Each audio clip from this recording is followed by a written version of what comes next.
6h26, Maxime, nous sommes le 10 novembre 2014. Aujourd'hui dans l'histoire, on voyage dans le temps tous les matins et c'est avec vous, Franck Ferrand, bonjour. Bonjour Maxime. On remonte jusqu'en 1657, c'est ça Franck ? Eh oui, le 10 novembre 1657, nous sommes dans la magnifique mais inquiétante galerie des serres du château de Fontainebleau, en compagnie de la reine Christine de Suède. L'ancienne souveraine, je dis l'ancienne parce qu'elle a abdiqué, accuse de trahison son favori, Monaldeschi, lui plaide sa cause, il tente de s'expliquer, il implore son pardon, rien n'y fait. Après 2 heures, Christine s'en va et elle lâche à ses gardes « Exécutez-le !»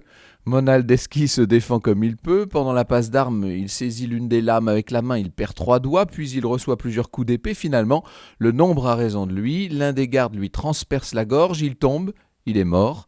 On va l'enterrer discrètement, tout près de là, dans l'église d'Avon, qui est pas loin du château. Pourquoi est-ce que vous dites discrètement ? Eh bien, parce que c'est tout de même embarrassant, cette affaire. Christine de Suède est l'invitée du roi Louis XIV. Elle n'a aucun droit de justice en France, faut-il le préciser. Ce n'est pas du tout à elle de condamner, encore moins d'exécuter un homme, tout traître soit-il, et qui plus est, dans une résidence de la couronne.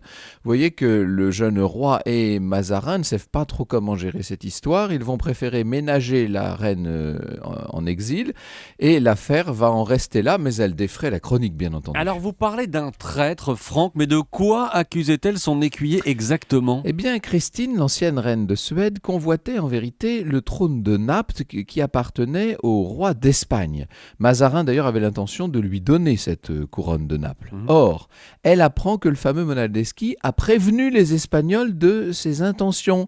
Et donc, il est bien traître. Elle exerce sa justice. Christine montre peut-être de cette façon qu'elle reste souveraine, même sans couronne, mais du coup, elle va devoir renoncer à Naples, elle va devoir quitter la France, aller se réfugier au Vatican. Elle y mourra d'ailleurs. Elle est la seule femme enterrée officiellement dans la basilique Saint-Pierre. Mais enfin, ça, c'est déjà une toute autre histoire. Alors l'histoire, on la retrouve avec vous tout à l'heure à 14h sur Europe 1. On ira faire un tour dans le plus brillant des salons de la Belle Époque, celui de Madame Greffoul. Au cœur de l'histoire, à 14h sur Europe 1. Merci Franck Ferrand et à tout à l'heure. Bonne journée. 6h28 sur Europe 1.